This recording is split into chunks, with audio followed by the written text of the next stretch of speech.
there was a period when we didn't have this golden generation. Chess was kind of lost. All the up-and-coming youngsters, Indian youngsters, they work so hard in chess. They've like devoted their lives to chess.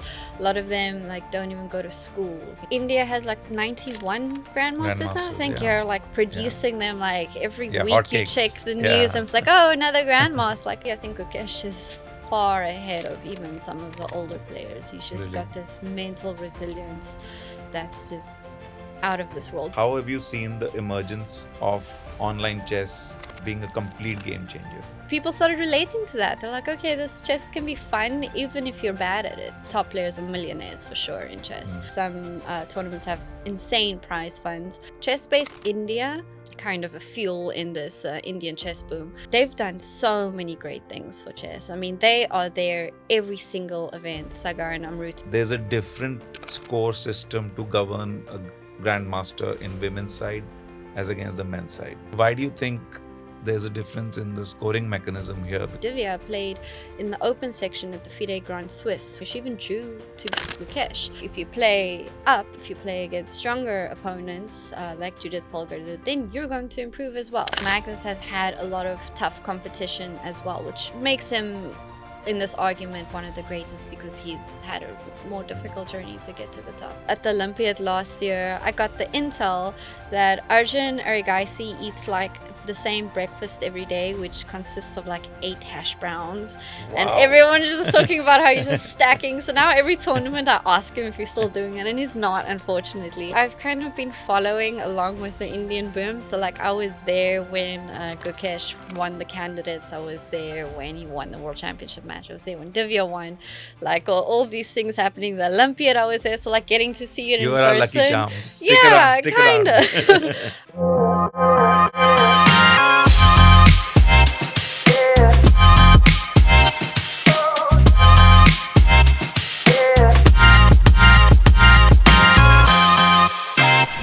So Charlize, welcome.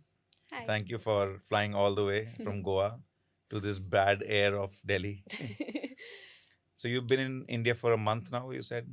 Yes, about end of October we came for the FIDE World Cup in Goa. So that concluded around 27th November, and I've been staying here just enjoying Goa and India a bit more after the stressful month, but it's been amazing, and thank you for having me. No, absolutely. And how's the experience in India been so far? I love India. I was here 2 years ago in Chennai and Delhi, and I've always said it's one of my favorite places to come to, not because of, the food and all of that, but the people are very friendly.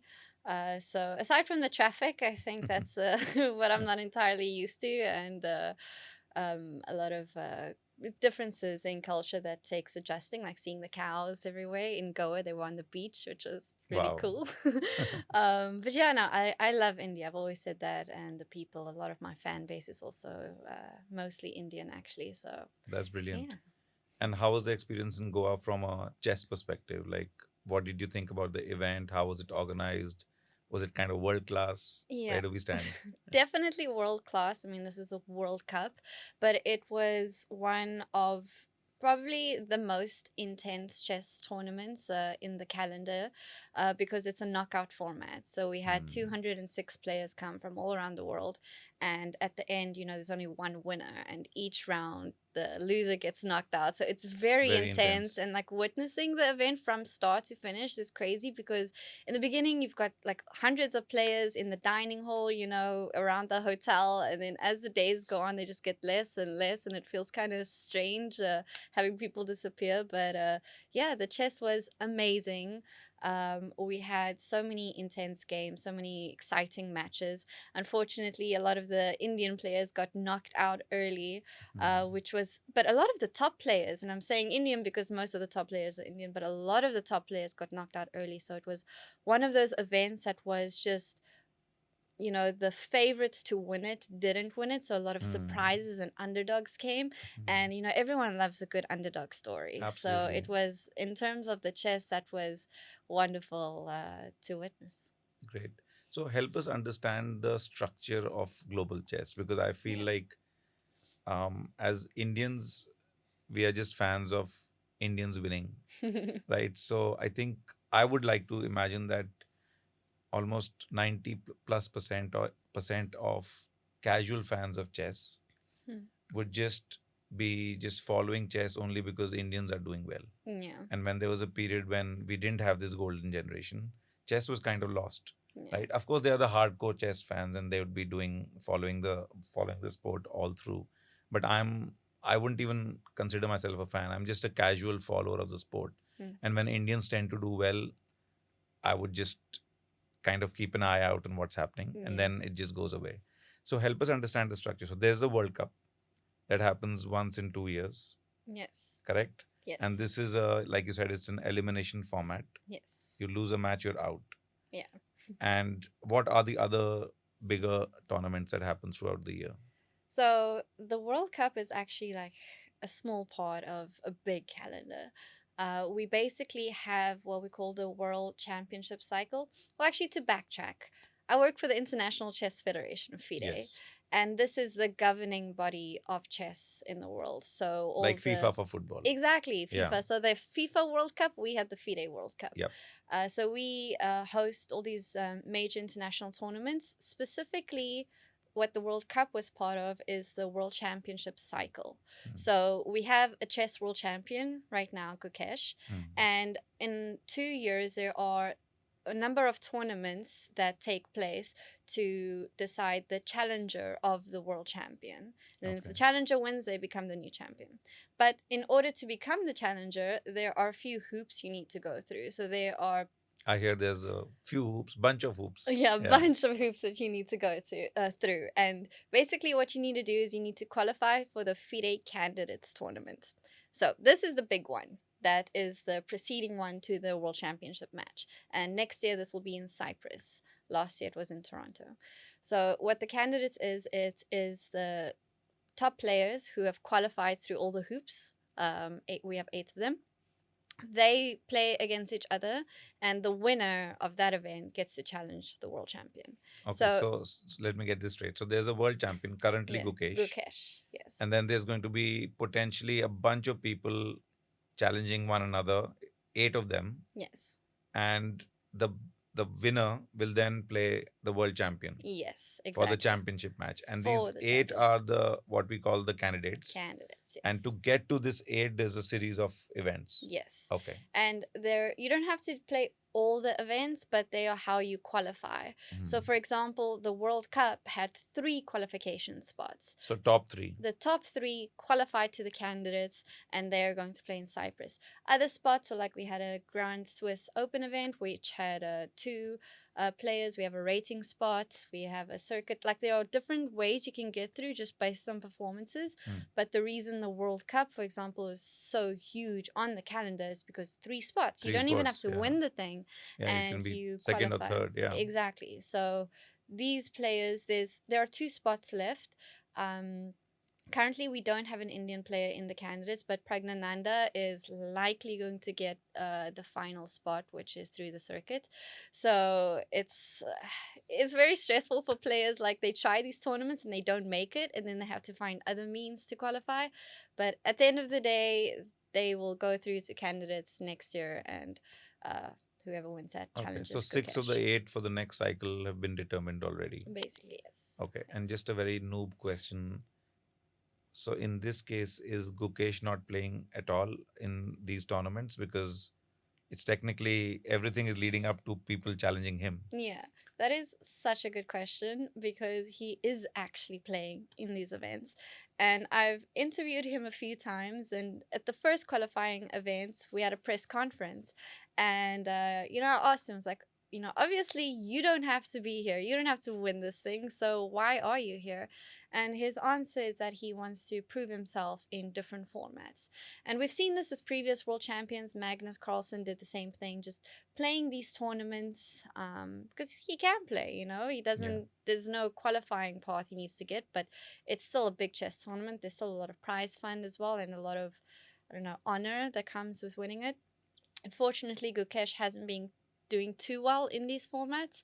But it's only been a year, so we'll see. So if they win, let's say if Gukesh were to be in the top 3 of the World Cup, yeah, then the 4th person technically gets the... exactly. Because also, like it's not just Gukesh, but previous like players who've already qualified candidates through other means, they also played the World Correct. Cup. And I Absolutely. also asked them, like, why are you playing here? And they're like, they kind of either they already accepted the offer to play the tournaments, or they just wanted to, because chess players love to play chess, right? So So yeah. one of the things you mentioned was the format itself, right? And of course, again, as an outsider to the sport, um, there's a lot of confusion around like what are the different formats. There's the Yeah. Blitz, and there's the classic, and there's like fast paced or whatever. And eventually, I was also hearing one place where it said Armageddon with the white and the black. Armageddon, Yeah. yeah, So explain. bullets as well. Yeah. So explain the different formats that are there, and the big tournaments. Which formats do they follow? Yeah. So I'll start with the classical format because that's the best format in my opinion. But these are where games can go on for like 7 hours. Oh wow. So it's not, I guess, the best to watch because you don't want to sit. I'm a and Test cricket watch. fan, Yeah. so I Okay. can You appreciate that. understand. You Yeah. understand. So Test cricket is classical. If we go to like T20 would be Blitz and Rapid, for example. So you have the different, like, what's a spectacle to watch. But in terms of playing, so classical would be, let's say the norm would be an hour and a half, and you get an hour and a half. And every move we make, we get 30 seconds added to the clock. And on move 40, we get another 30 minutes added to the clock. Oh, wow. Sometimes on move 60, we have another 15 minutes. Like, this differs, but point is, in classical chess, the games are long. They go on for hours. You've got all of the time to think. And yeah, these are. So it's a lot of like forward calculations, like all the permutations, combinations of I think one move. Yeah. every format is like that. But with the faster formats, you have to rely more on intuition than calculation, because you can't see too much ahead. But the grandmasters, they still think somewhat ahead. So yeah, that's classical. Now, actually, we've also established interesting timing. Fast classical, which is Fast classical. Fast classical. That's This a is new a new format. thing. It's a new thing. It hasn't been like really implemented yet. It's just been in one tournament so far, but this is about 45 minutes. So it's like kind of long, but not. So we're calling it fast classical. So stay with It's me. like one day cricket. Yeah, exactly. And then we've got rapid and blitz. These are the faster time controls.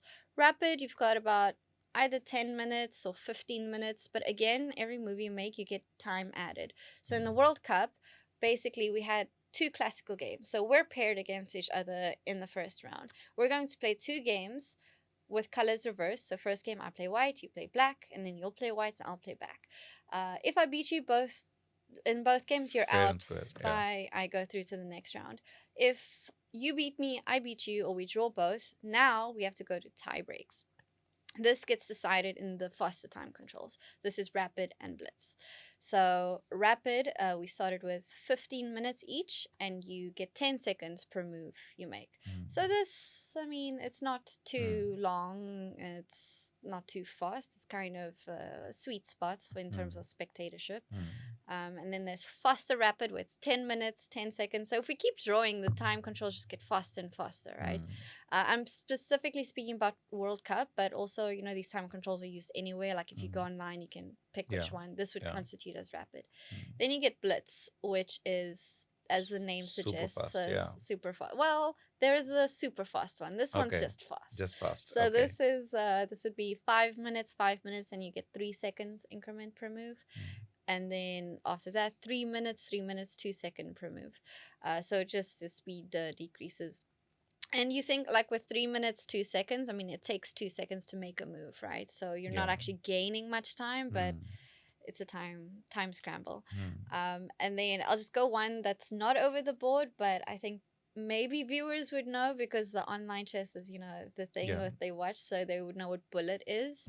And also what the name suggests, it's extremely fast. This, in my opinion, is not like chess, real chess. It's just about who's got the faster mouse, or if you play it in person, it's like, because they pre-move. Like, if you know what pre-moving means, it's like you're making the move before it's your turn, and so then the computer, like the website, registers that. So it's like insane. And some people are addicted to bullet. They play for hours and hours, even top players. I don't understand it, but Anyways, if you're kind of getting into chess and you want to have some fun without even thinking, then go play some bullet and you'll It's have out fun. there, yeah. Yeah. And then the Armageddon you mentioned, which is interesting. This is probably the most stressful type of chess, because this happens like in a World Cup format where these players, they played the classical, they played the rapid, they played the blitz. They are still equal in score. You know, they either drew their Mm, games or someone won and the other person was a must win and they came back. mm. And now you went all the way. We're in the tournament hall. It's 9 p.m. They've been playing since 3 p.m. Now it's going to come down to Something needs to decide, yeah. exactly. They can't go on Yeah, forever, right? yeah. It's something. So this is where Armageddon comes in, or we called it a death match, which is Mm, also very mm, dramatic. mm, But this is where we have a bidding process. So one player is white, one player is black. The player who is playing as white gets 4 minutes on their clock with 2 second increments. Again, this mm. is World Cup. The time controls differ where based on Yeah. which tournament or event, Mm. but in this specific one, white gets 4 minutes, 2 seconds.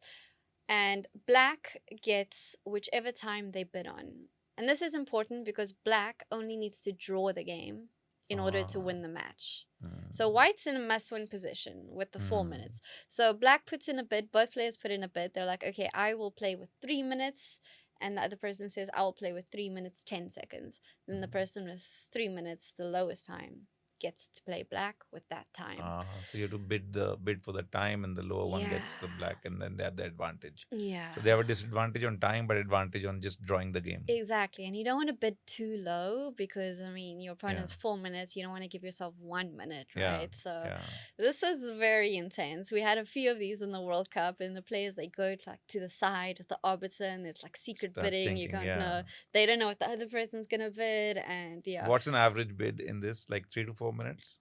Yeah, in the beginning, it was like 3 minutes, 13 seconds was one of them. But then as the tournament progressed, it got quicker and quicker, like 2 minutes, two and a Wow. half minutes. And then the players were like so kind of nonchalant. They're like, I don't care which color I get. Maybe they have to tell themselves that because I would go interview them and I'm like, Yeah, why did you give this time? And they were like, I don't know. yeah. Like, I don't really care which color I get. Like, Yeah, I'm going for the win anyway. yeah, Yeah. exactly. Which is an interesting psychological thing because a lot of the games are actually won by white, which you Mm. think this is easier for black, right? All Yeah. black has to do is draw the game and has to Yeah. be equal. Yeah. But I think if you put yourself as the best result you can get as a draw, as a half, then you're giving yourself two results, Mm. whereas white is going to go for the win. So I think mentally this is quite interesting Yeah. to look at. That. Actually, that's always an interesting psychology in most sports. Mm. Like if you look at sports where there's like teams competing against points of basketball or football or whatever, if there's a team that's like 2-0 up in football, they would be just packing it and then saying, let's play for the win now. And then eventually they'll concede goals because they don't have that winning like Yeah. mindset anymore. They were like, we've won the match, let's just hold on and Yeah. let's play for this result. Yeah. And that's a great kind of input because if somebody is chosen white, then they just want to win. And somebody who has black, their just mindset is let's just hold off. Exactly. Interesting. And that goes with the results as well because, you know, they've got these 2 games that they play per time control. And I saw this a few times where a player would win the first game, maybe even easily, and then they kind of relax for the second one, and then they lose the second one because all they have to do is draw the second one to go through. And now that they've also kind of chilled a bit, they're like, okay, I just need to draw and I'm fine. And then they lose, and then suddenly it becomes stressful. Then the other player's fighting for everything. So yeah, you really cannot. And that was a very big difference in the top players, the top performers, and the ones who got knocked out early. It's the later ones are like they would have the most beautiful game, you know. And I interview them like, wow, and they're like, the fight's not over, the work is not done yet, you know, like talk to me tomorrow and then Yeah. I'll be happy about the result. But now we just move on. So Brilliant. yeah. And where does Magnus Carlsen sit at the moment? Because I mean, I think from an outside of the chess community perspective, him and Nakamura, they've kind of transcended beyond like chess players Yeah. in some sense, right? So where do they stand in the competition right now? Are they still very active, or not so much? Where are they? Both are very active for sure. Also in this list, you've got Fabiano Caruana, top player along with Nakamura and Carlsen. But it's interesting because like Magnus Carlsen is considered for many to be the GOAT of chess, right? The best. He's won everything there is to win, basically. And he's had a stellar career. He's still very young. And he's just been natural talent from a young age and just kind of dominating his era. And for sure, I think he is the greatest player of all time. There were many greats before. But the difference with this generation is, there were a lot of standout greats like Kasparov, Fischer, if you know these top Yeah. players, and they were like prime of their time. They had some competition. We had the Russian school of chess, also a lot Brilliant. produced so many great players, but it's so much more tightly contested now. Like Magnus stands out for sure, but then right below him, you've got a lot of players like Nakamura, Fabi, and the youngsters coming up now who are all fighting to get to the top. But between them, there's like everyone is so strong. There's no standout. So Magnus has had a lot of tough competition as well, which makes him in this argument one of the greatest because he's had a more difficult journey to get to the top.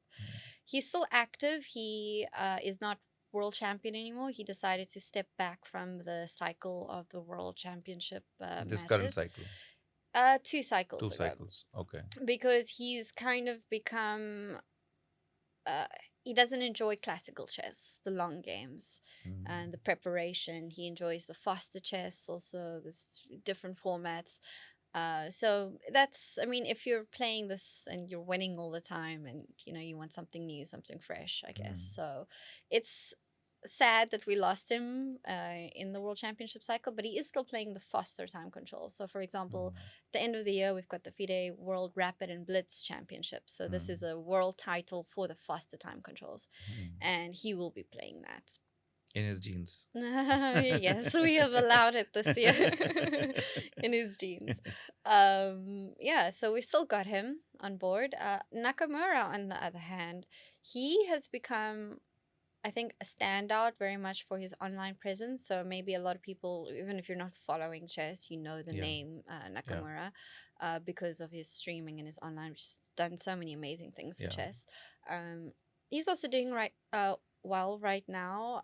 He's considered a favorite for the candidates. He hasn't officially gotten a spot yet, but he's trying to get the rating spot. So rating is how we your strength. It decides your strength in chess. So you get absolutely, rating.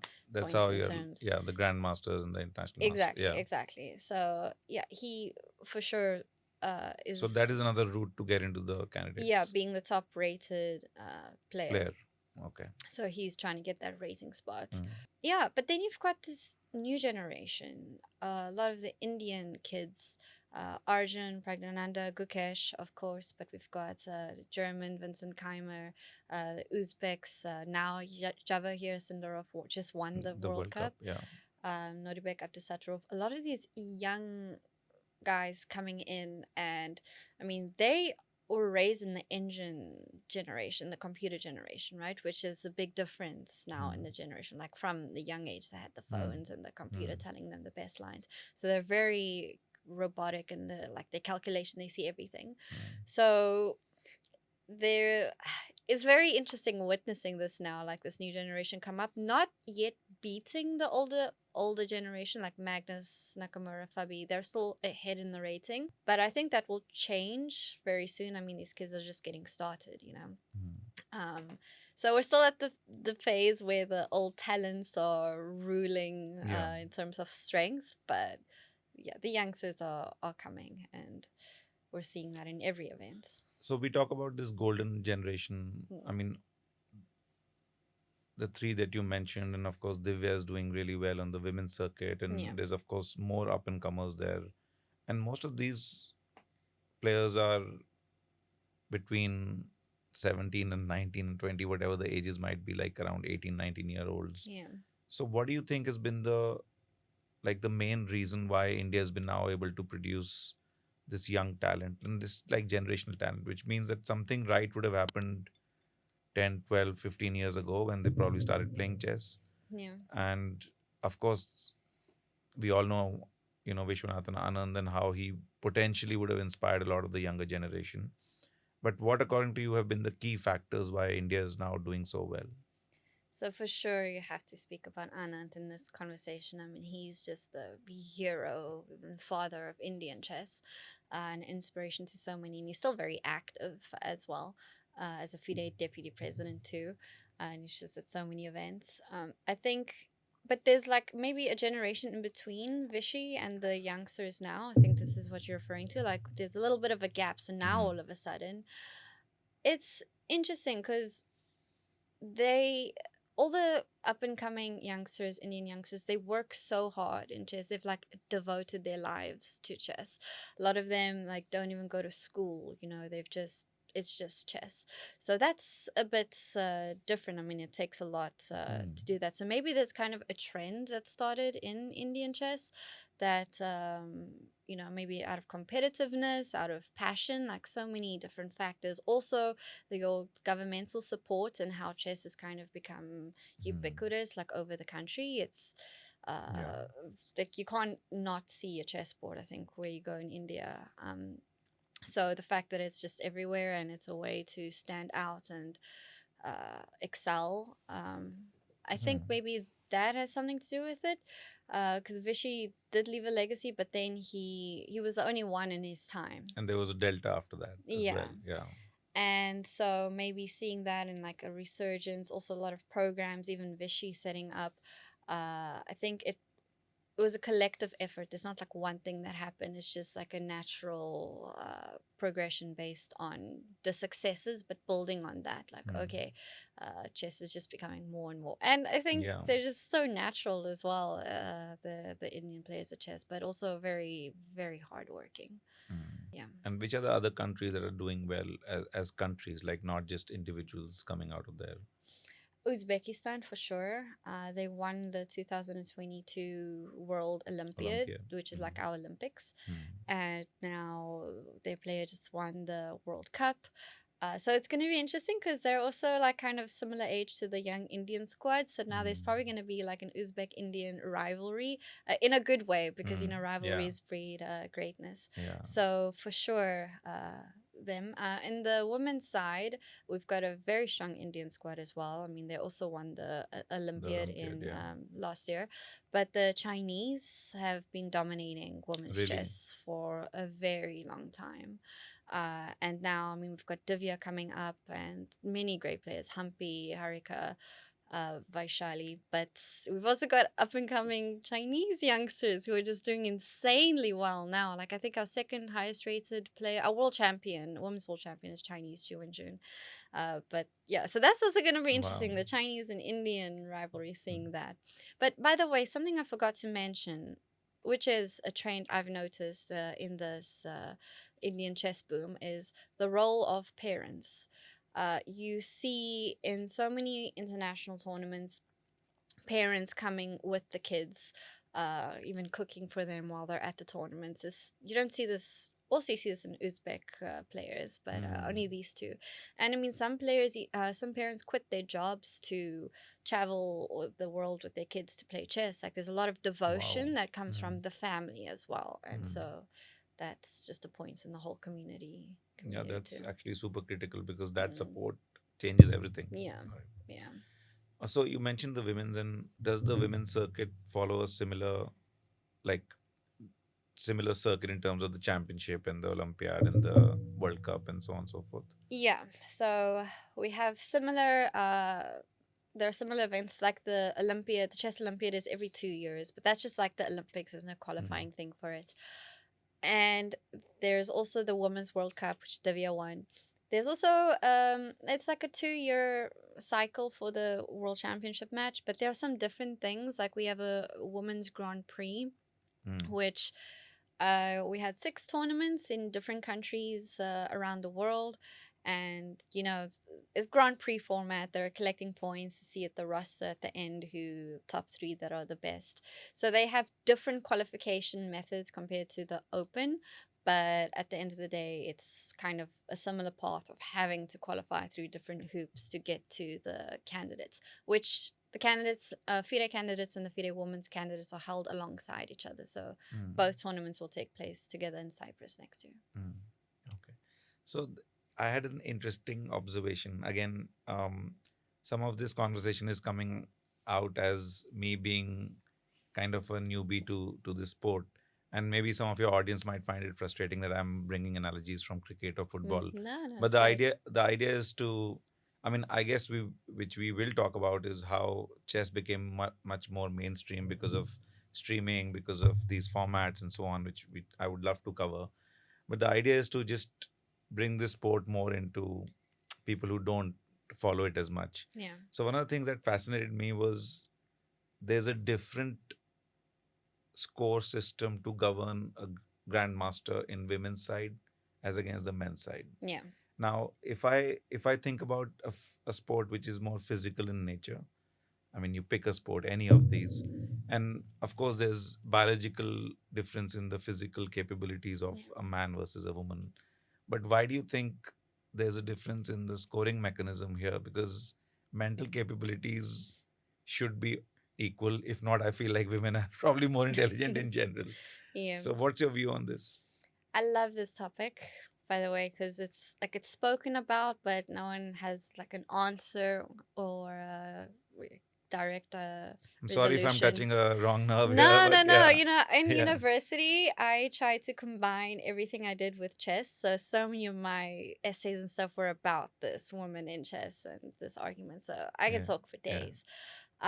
But no, there obviously it's different to physical sports. Because men are overwhelmingly better in that department. With chess, it's mental, but chess is so much more than your mental strength and your intellect. Like, I believe that it starts at a young age, socialization, how we raise boys and girls to be more docile and well mannered, whereas boys go play outside, be rougher, speak your mind, and there is a certain like kind of aggression that is needed in chess, and I think boys naturally have that Mm. because of how they're raised. Also believing in yourself, trusting yourself, like there's just a huge difference in how parents put this on their daughters versus their sons. And also women are Queen's Gambit kind of touched on this a little bit about the social aspect, like, go socialize, Yeah. don't sit at a board and Mm. play. And even growing up in chess, kind of I was the only girl in most of my youth, or there'd be one or two.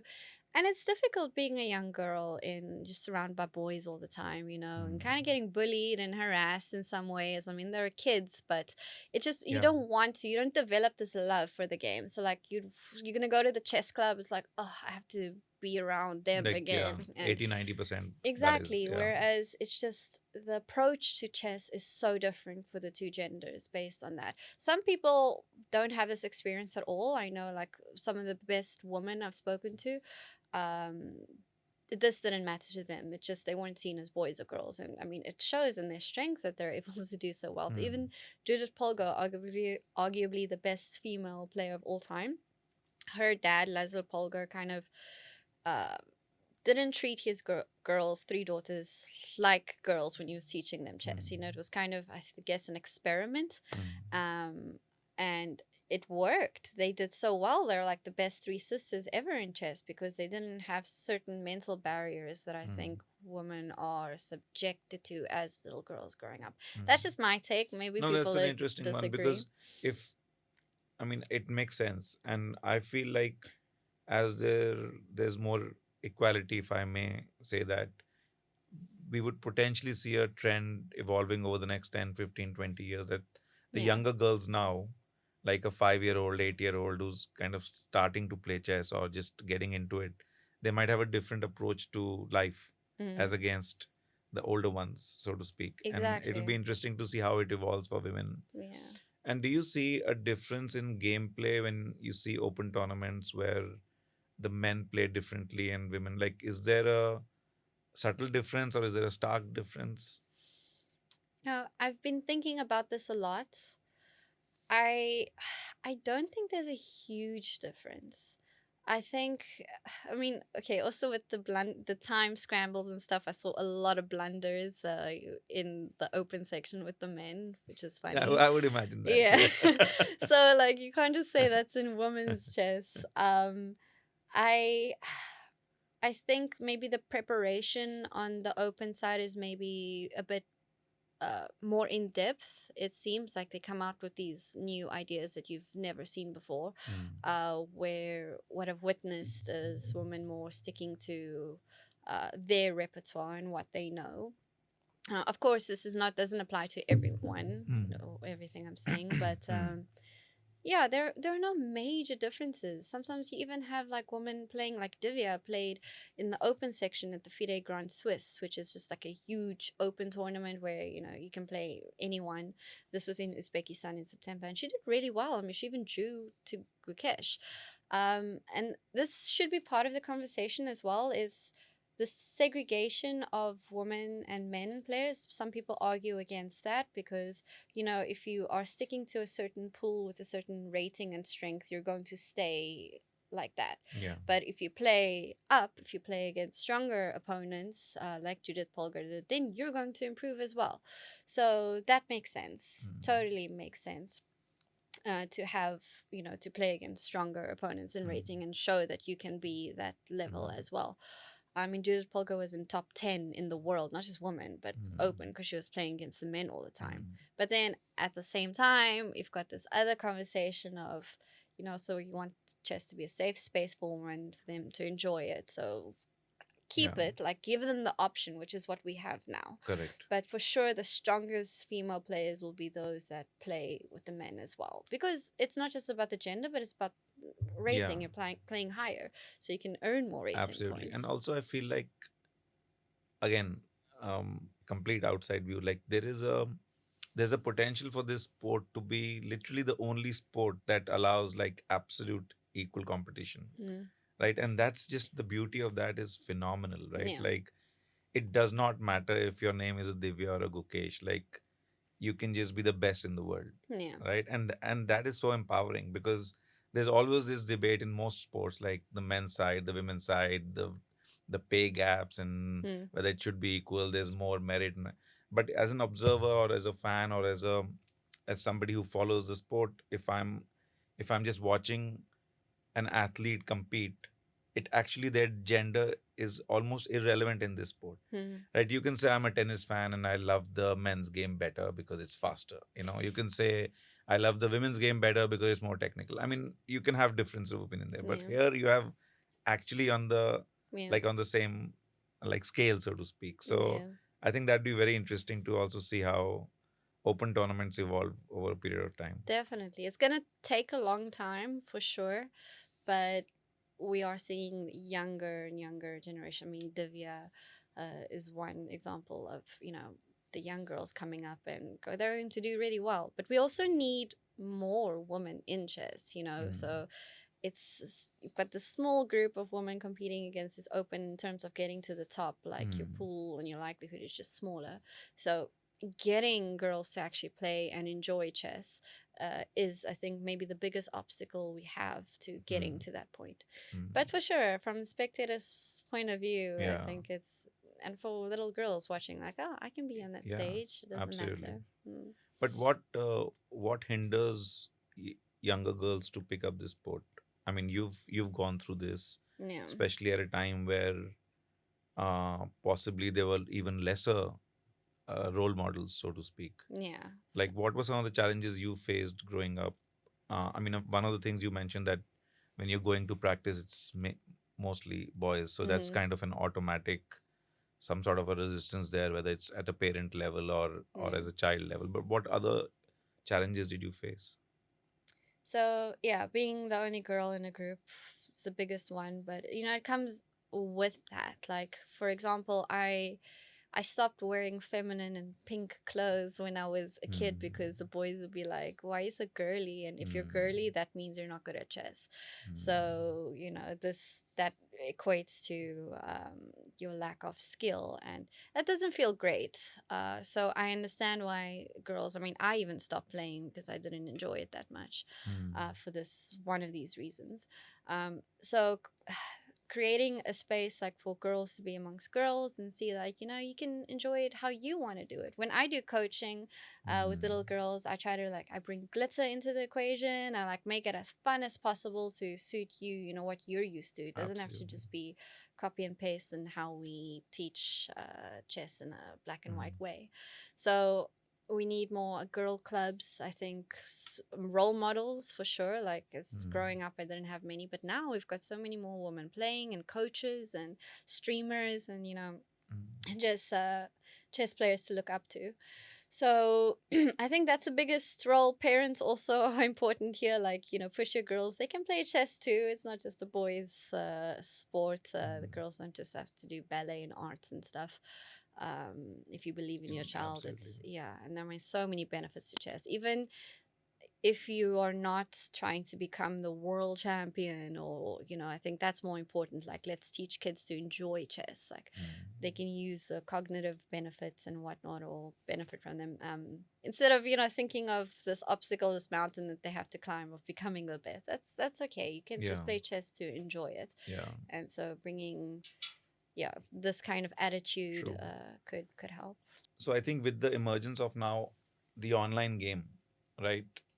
I would imagine that at least it's a little bit of a safer space for women to or young girls to participate. Like, how have you seen the emergence of online chess being a complete game changer? Because I feel like a bunch of things have happened in the last 5 years Yeah. or 7, 8 years. Of course, COVID being one, streaming coming mainstream, Queen's Gambit, of course, Hmm. making the sport a lot more mainstream. And I just want to talk about these factors on how they've contributed to chess becoming a completely different game altogether. Like, if I think about the sport, it feels like, I don't know, 1,000-year-old sport, which is very difficult to follow if you're not a player. Like, as an Mm. outsider, if I don't play chess and if I watch a classical game, a 6 hour or whatever, 3 hour game between two people and don't understand the Mm. sport, it's impossible to follow and be a fan. Yeah. Whereas now, like with shorter formats, with like fun streaming, with all these heroes coming who have personality outside of just the chessboard, like I think it's just becoming far more mainstream. So talk me through these last 5 years and what have you seen as the emergence? Yeah, so online chess has been around for much longer than Yeah. 5 years. But yeah, COVID happened. As you said, there was just this like recipe for a chess boom, COVID, online, people are sitting at their homes, not knowing what to do. Queen's Gambit was huge, for women's chess as well, because now suddenly it looks very good. Yeah. It's not just an old man's game, which is what we're kind of led to believe. Hmm. Um, and yeah, online chess, I think, during COVID, it gave so many people an outlet to do something, to connect with their friends, to learn a new challenge. And they also understood, like, once you play chess, you kind of go against that this misconception that you have to be very smart to play chess. Everyone thinks that, right? Hmm. Like you have to be intellectual So even I can genius. play, you mean? Yes, yes.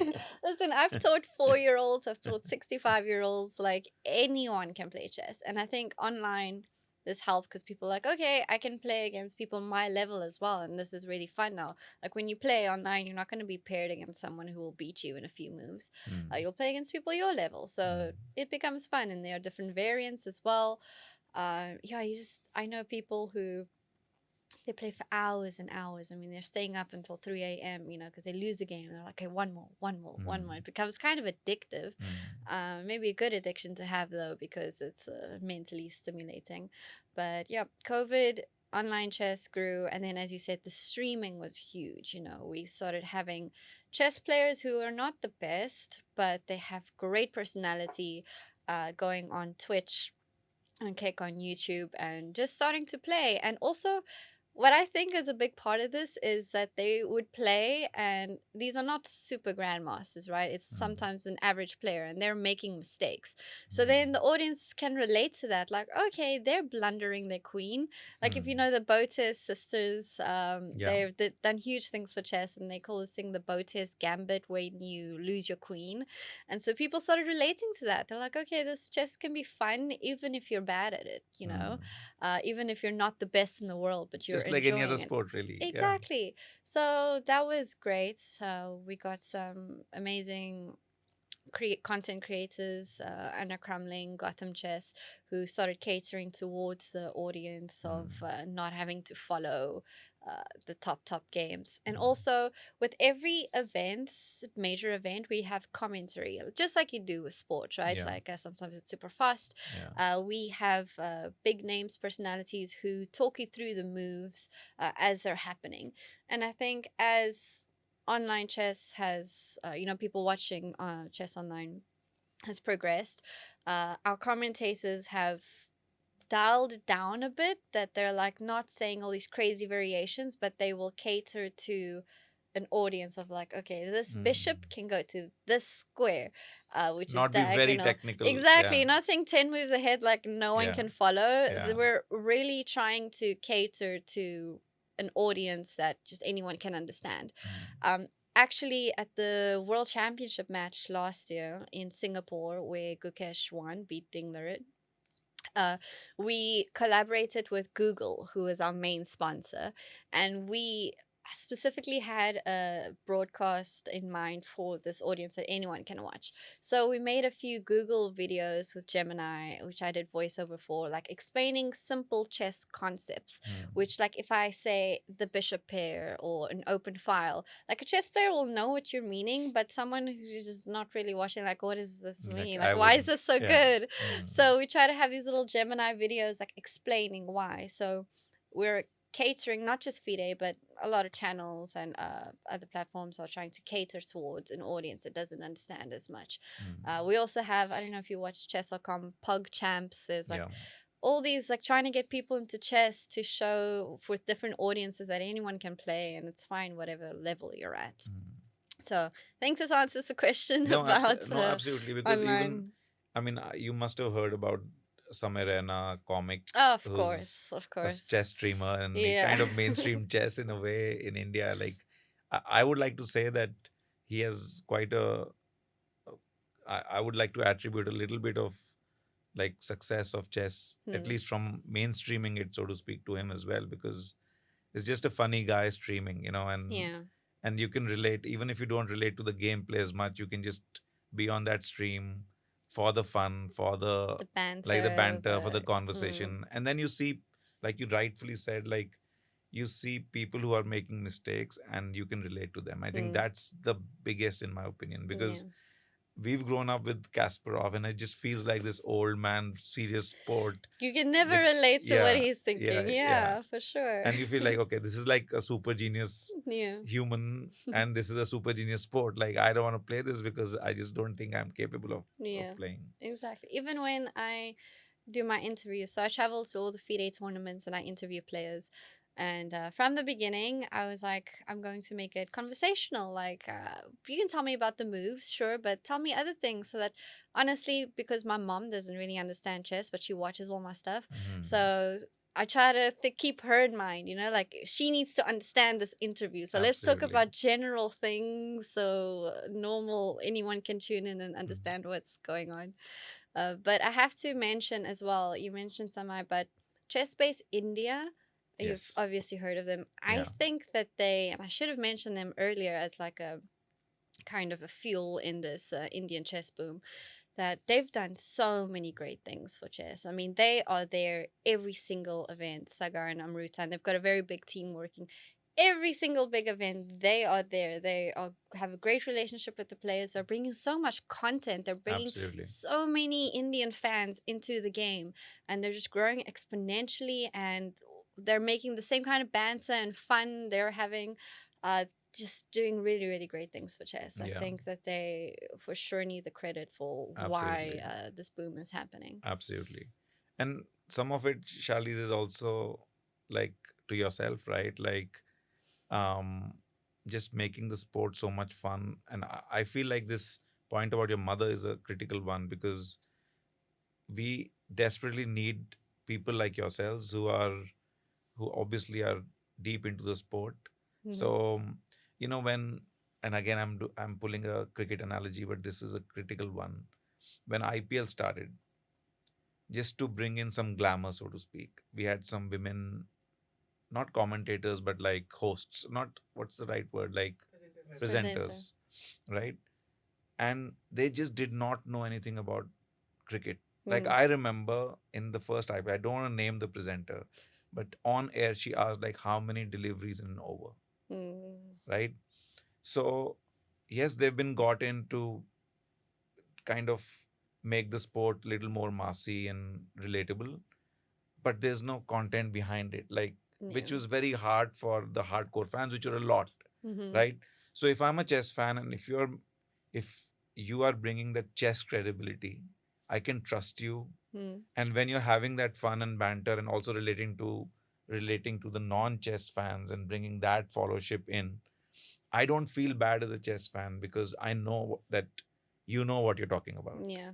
And I think that's a big credit to you, and how kind of you've been playing both the roles, Yeah. right? And Thank you. talk us through a little bit of that. Like, what's your experience been?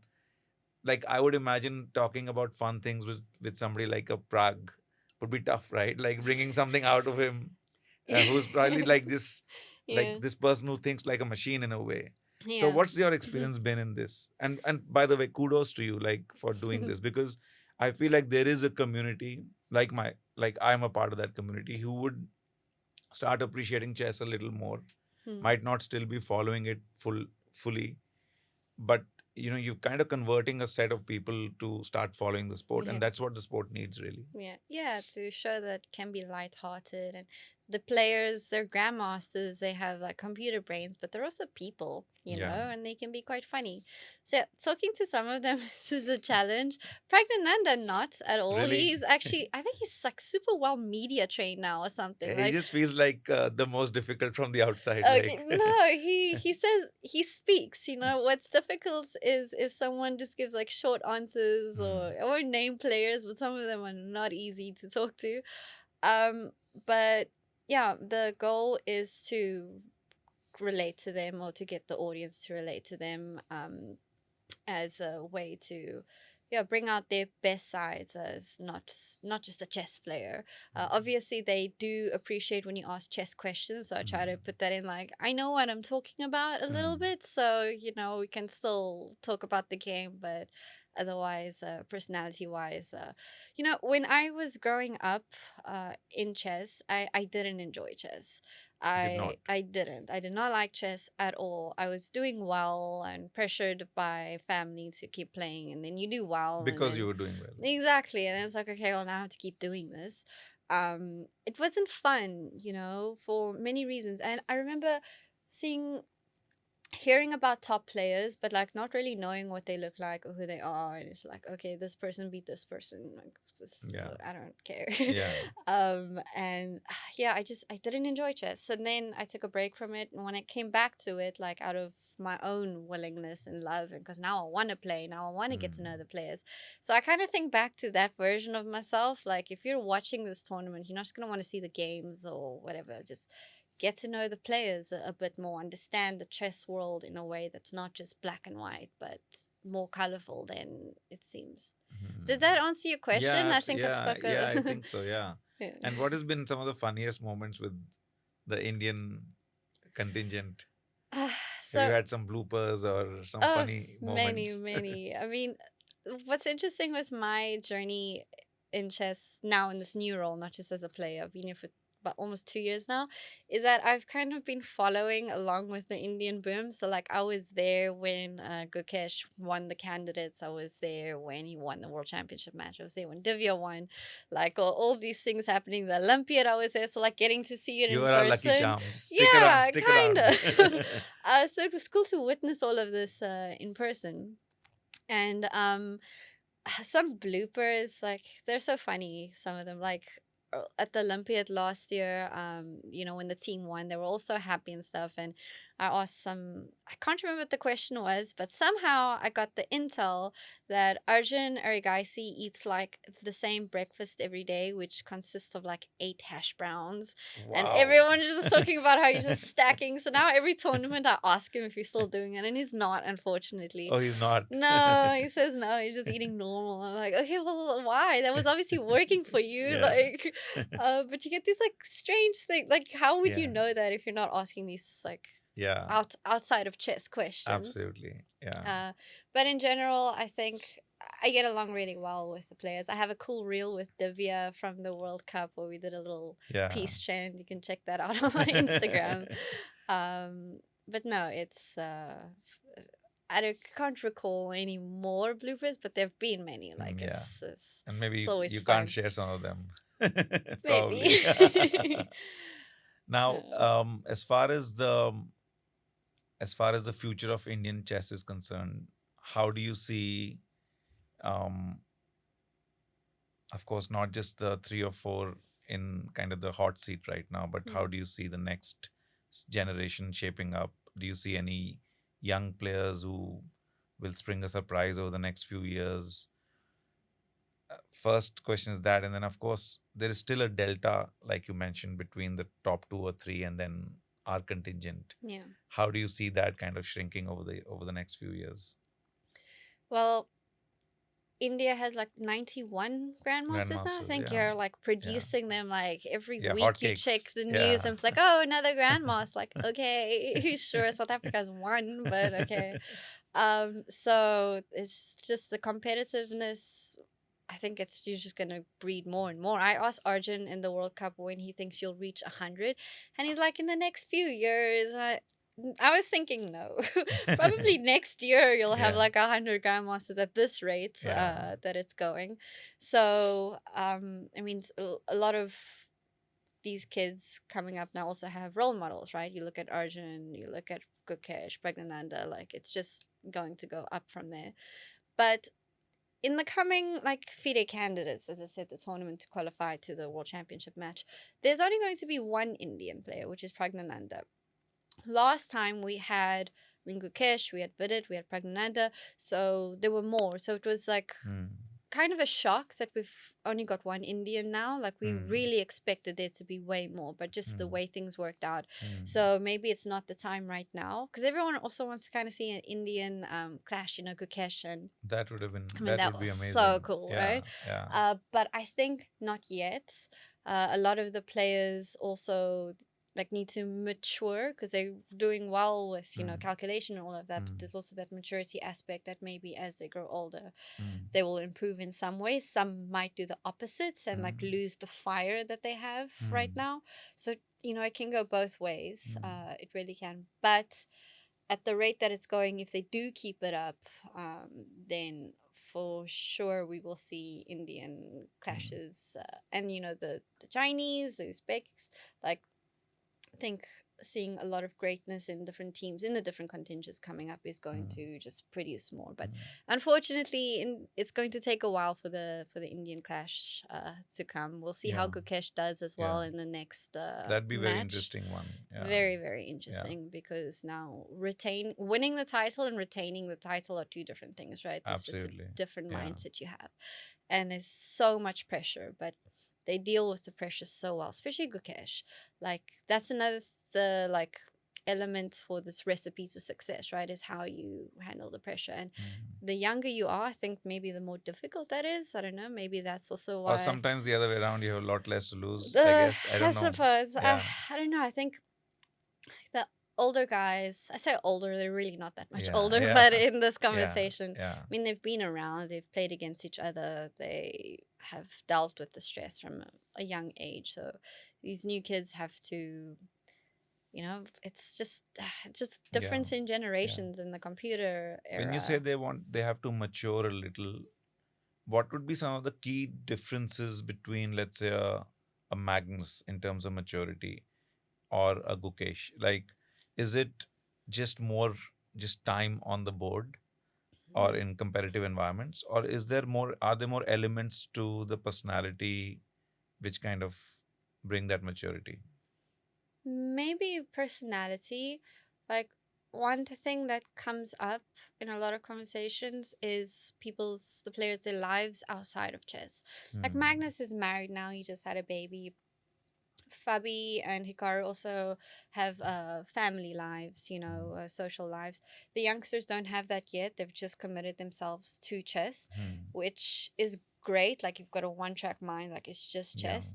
But maybe it's a good thing to have Yeah. other things too to Hmm. lift you up. And, Hmm. funnily enough, there's always this joke that if you get married, you're going to lose rating points. Like, that's kind of the Hmm. talk in chess. But now it's like the opposite. Like, Andrei Yasipenko, who just came third in the World Cup, like, he recently got married and he's just like playing better. So the Hmm. support can help, having Yeah. this outside life. So maybe in that, like, life maturity could contribute to this equation. Hmm. Because when you speak about like mental maturity, I think Gukesh is far ahead of even some of the older players. He's just Really. got this mental resilience that's just out of this world. But maybe at the same time, this is just what he shows. We don't really see everything that goes on behind the scenes. Hmm. So you don't always know how well or not well they take the Hmm. losses. And, chess is so much more than just your skill. There are all these outside factors that have to Hmm. contribute. True.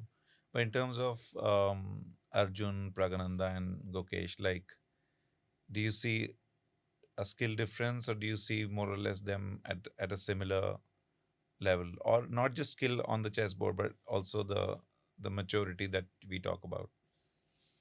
Skill, very Similar. similar. They differ in skill when it comes to formats. Like, I think Pragnananda's better at the faster formats than Mm. Gukesh, for example. Mm. But like, if you also for the World Championship match, it's like very long, right? Like, it's a month Mm. long. They play Mm. like 14 games and it's a marathon. Mm. So that's also another, you can be great at fast chess, but doesn't mean you'd be able to handle that. Mm. So Gukesh is good at that. So they all have different things.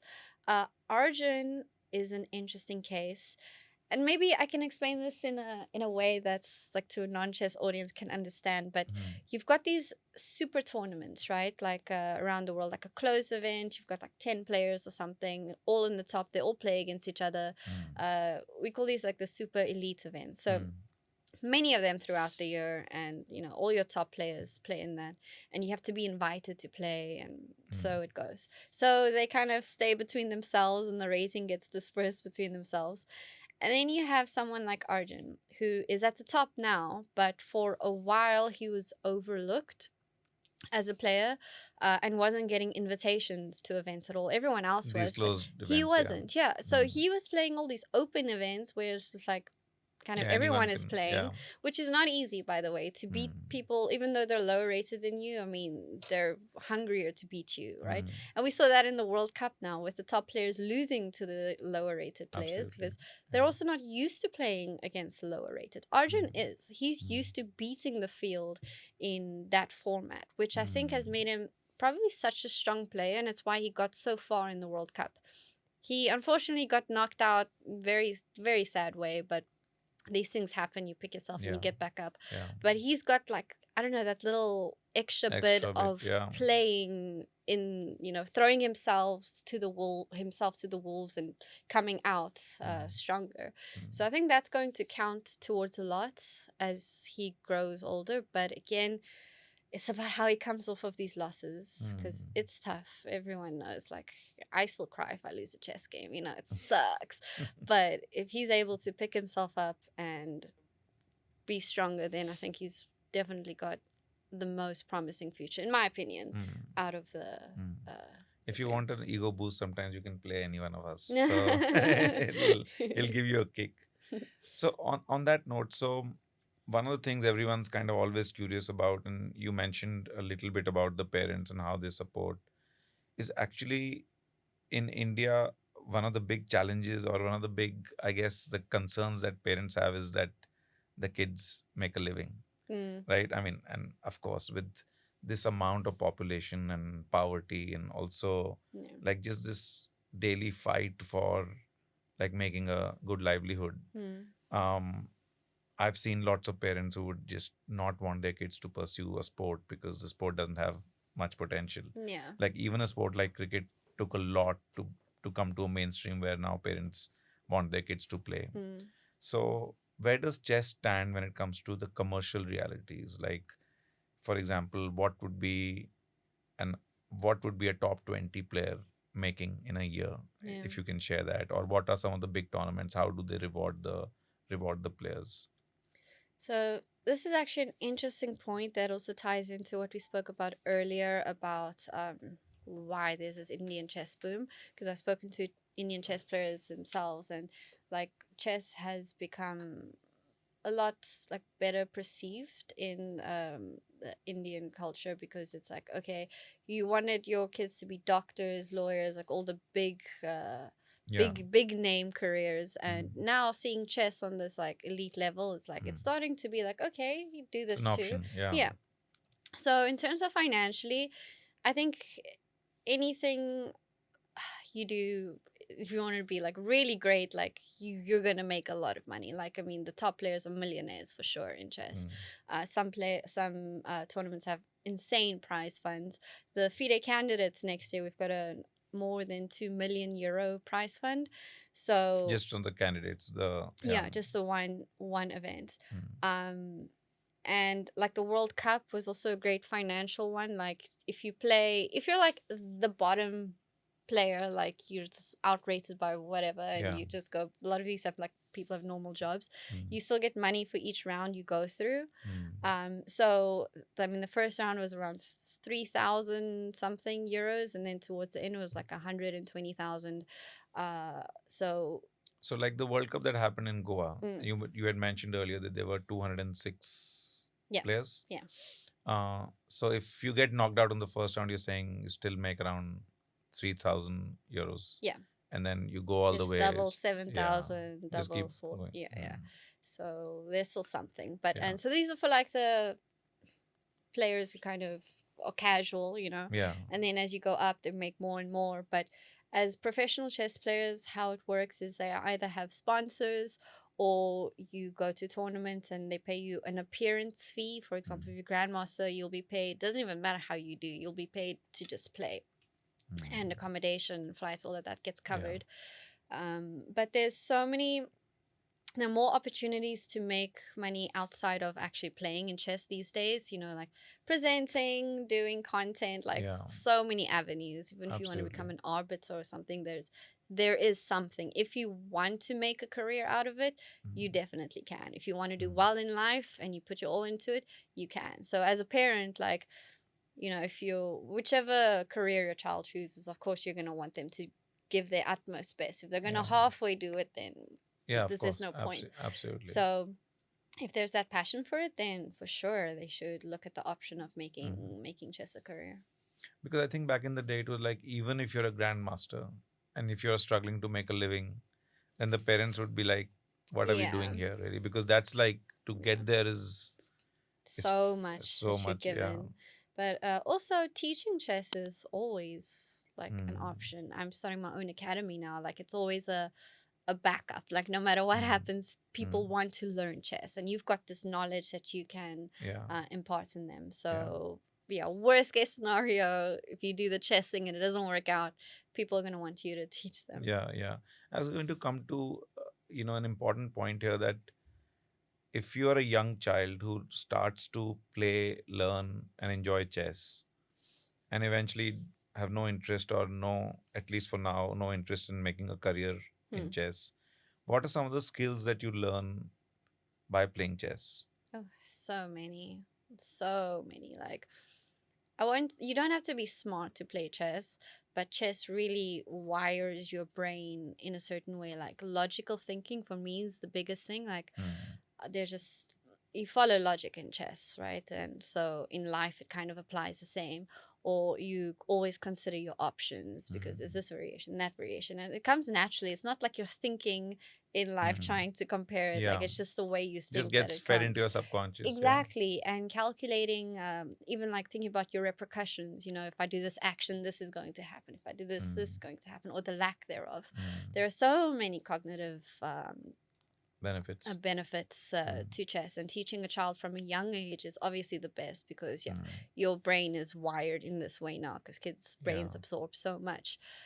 So yeah, it's not like you're going to become amazing at maths if you Yeah. stop playing chess, but you're going to understand logic and reasoning better, and you can apply this to your daily life. Which is probably, I would imagine, one of the top life skills to learn from a young age. Like, Yeah. I would say top 5 life skills. Yeah, for Like, sure. just to build logic in your life. Yeah. Pattern recognition is a big Mm. one as Mm. well because that's what chess is, Mm. very much patterns. And also kind of understanding what the other person might be thinking. So in terms of Yes, exactly. And like patience.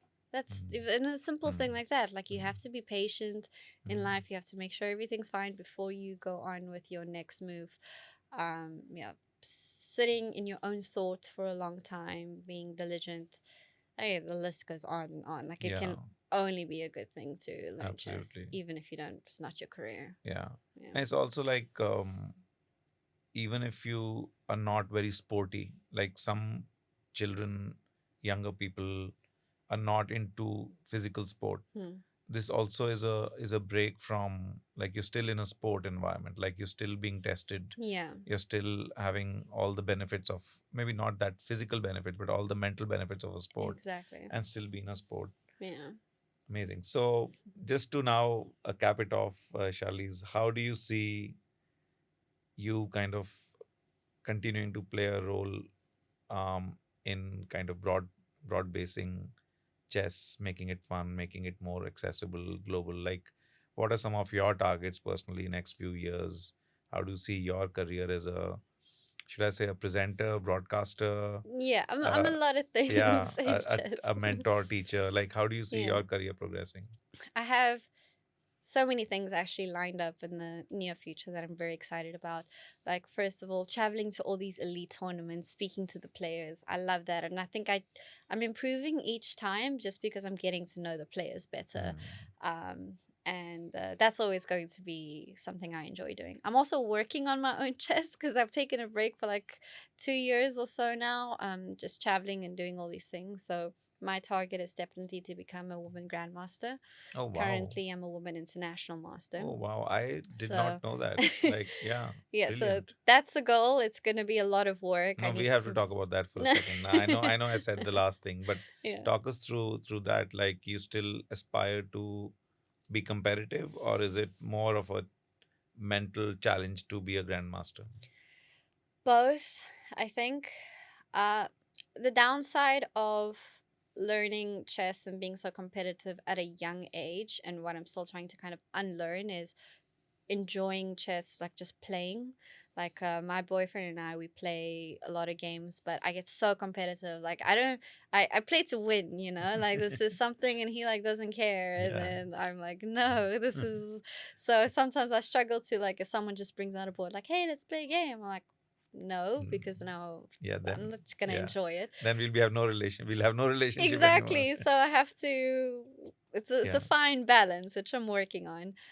So definitely getting back into it, and also kind of accepting sometimes you'll fall, sometimes you'll fail. Just keep going, and balancing the enjoyment or learning to love playing, because I love everything outside of chess. I've really started to love that, but actually enjoying the competitive side, but taking it easier.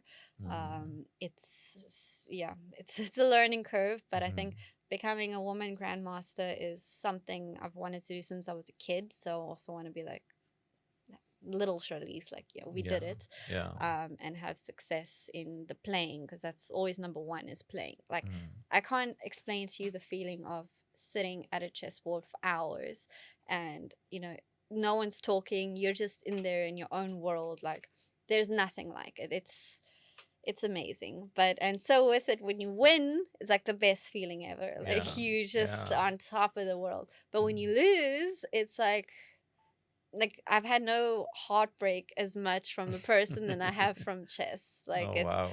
it's very extreme. So I think I need to dial that down a little bit Mm. and start to Mm. learn to just Mhm. enjoy. Yeah. But yeah, it's a goal, a life goal. What would you, according to you, be the difference between a grandmaster and an international masters, like in terms of level? Just there are rating aspects, but I think it's a lot to do with commitment. Like if you carry the weight of a grandmaster, like you've committed yourself to this game now. Like you've got this knowledge. But yeah, at the grandmaster level, it's just a title that like how I was now. I left chess for a little bit.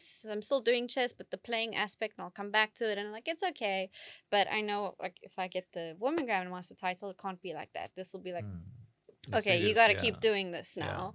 And you're So willing to make that commitment. yeah, I Yeah. think I can balance, because also having a job in chess, it's being around these players, and Yeah. it's I want to play some of these tournaments as well, and Yeah. and I think I can only be better at my job being better at chess. Yeah. So win-win situation. So that's a personal goal. Sorry, I have a question on that. Do you see your other stuff right now helping your gameplay or kind of hindering because you have other stuff to do?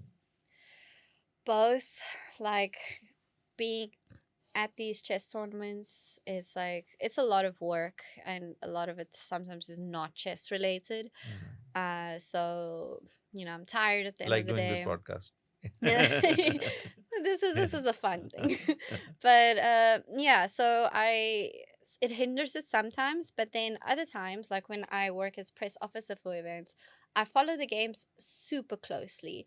And like I don't think I would follow them this much if I was just watching. Yeah. So both. It just depends how committed I am and what my role is in the event. So I have to find a balance for sure, and traveling and finding events to travel to. Yeah. So while you kind of pursue the Grandmaster plan, Yeah. you would want to continue to do some of the press work Yeah, for sure. and also build the academy that you mentioned. Building an academy, I have a team. So it's less, teaching chess has been my passion, number one passion in chess outside of playing. I've been teaching for 10 years now, coaching online, in person, what you name it. Because again, this is with my philosophy of making chess fun. So when I'm teaching kids, I'm just like, we're not going to focus just on being the best. We're going to focus on enjoying this and having a good relationship with the parents and the child in chess. So I've learned a lot with coaching, and I figured, so let's set up an academy so I can convey this to people and have a team to work online and do these things. And so I can still do this kind of side passion and use the reach that I have. But then another thing with the being fun part is having my own brand. I call it Checkmate Charlie. Checkmate Charlie. Checkmate Wow. Charlie. Yeah. Interesting. Yeah. It's cute. And it's like all colorful and stuff. And so what I'm working with my friend who's an animator. We're creating animation videos for YouTube and chess songs for kids. Oh, Because nice. I have a nephew and a niece, and I see these kids' songs are so repetitive and on the YouTube, but it gets stuck in your head, and it's about absolutely. bath time or something, which is great. But like, imagine you can have this for kids, but chess related, and it's not super like complicated. It's just the basics to teach a 2-year-old what the pieces are, kind of how they move, and making it as fun and colorful as possible. So yeah, we're gonna release these like kind of music videos on YouTube. That's fascinating, and I next year. think that's what children like want, like something catchy to kind of grab hold of, and Exactly. interesting. Yeah, so I'm very So excited. big for that. plans. Big plans. But either way, chess remains kind of the center of your life for sure. Yeah, it has always been.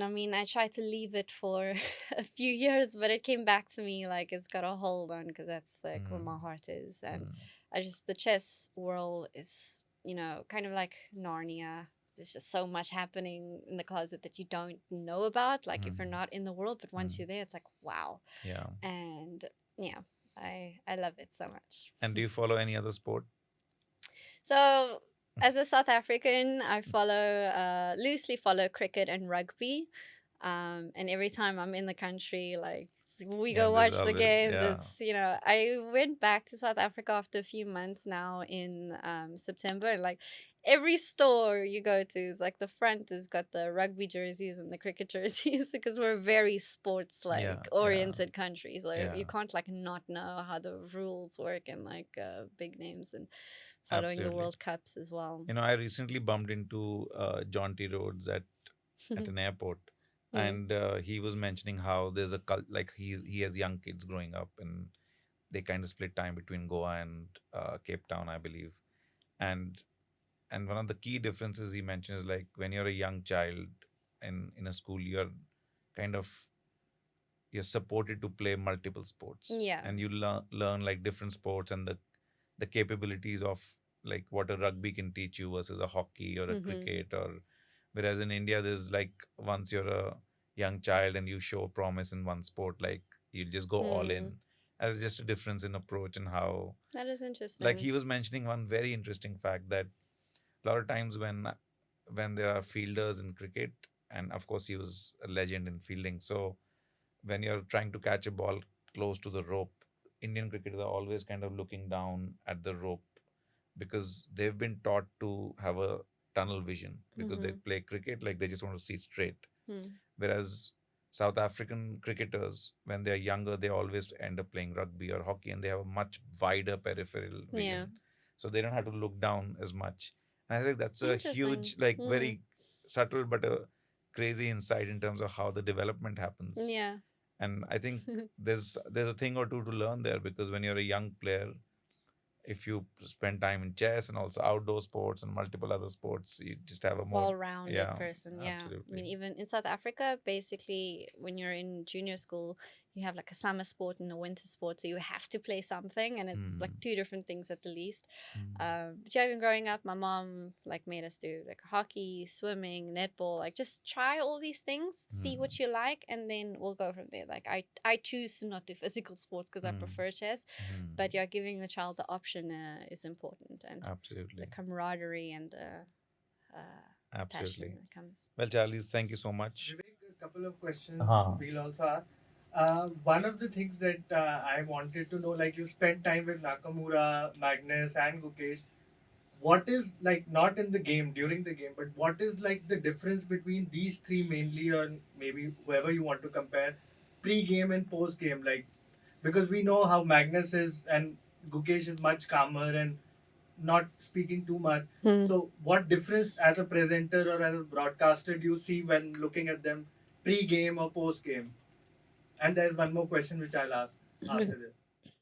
Well, chess players after their games are interesting. It's just based on the result, right? Like if they lose, don't talk to them. Don't. Sometimes I'm in an And event you can where, probably relate to that. yeah, Yeah. exactly. That's why I. I'm good at this job because I understand what it's like to be that chess player. Like, I get pushed sometimes. Like, we haven't had this person for an interview. It's been 2 weeks. Like, I got to talk to them, and they lost or they drew. So I like talk to them. I'm like, can we interview? If not, it's fine. Or you just don't even approach them at all because they like just keep walking. So there's certain moods that chess players are in for sure. Some of them even after they win, are in a mood for some reason, which is that I don't quite understand. I'm so happy when I win, but getting them before the game is also very tense. Like some players, like Arjun Pragnananda, they kind of meditate at the board beforehand. Actually, Gukesh too. I think it's I Mm, guess more in the Indian chess mm, scene. Other players, they walk around talking to their friends in the hall. They're like so relaxed. Like the German players, the German squad kind of, it's like mm, their little friend group meeting before the game. Not talking about the game at all, talking about other things. So they're a lot more relaxed. So you definitely see these differences. If we talk about Magnus, I mean, usually he comes late for games, right? So you don't see him before he just walks in, the clock's already started, and he yeah. goes and sits down. Yeah. And then after the game, he'll interview like more out of obligation than wanting to talk. Nakamura and Fabiano, they talk a lot after, I guess. It also depends on the results and whatnot.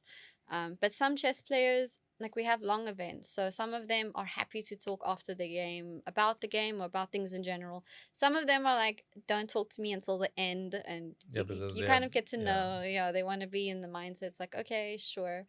So yeah, it depends the time and day you get them on, and the mood.